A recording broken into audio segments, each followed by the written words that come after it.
Welcome to this tutorial on animating a still photo in Canva.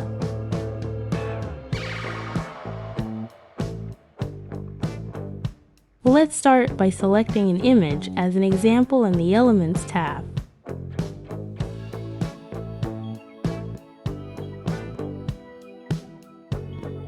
Click on Edit, then choose Magic Graph from the options on the left.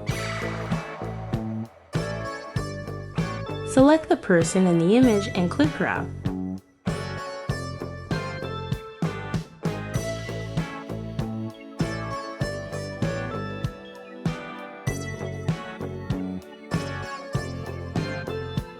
Now, navigate to the Animation tab.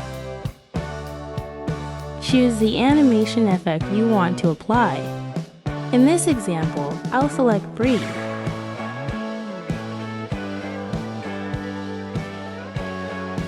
That's it. I hope this video was helpful for you. Thank you for watching.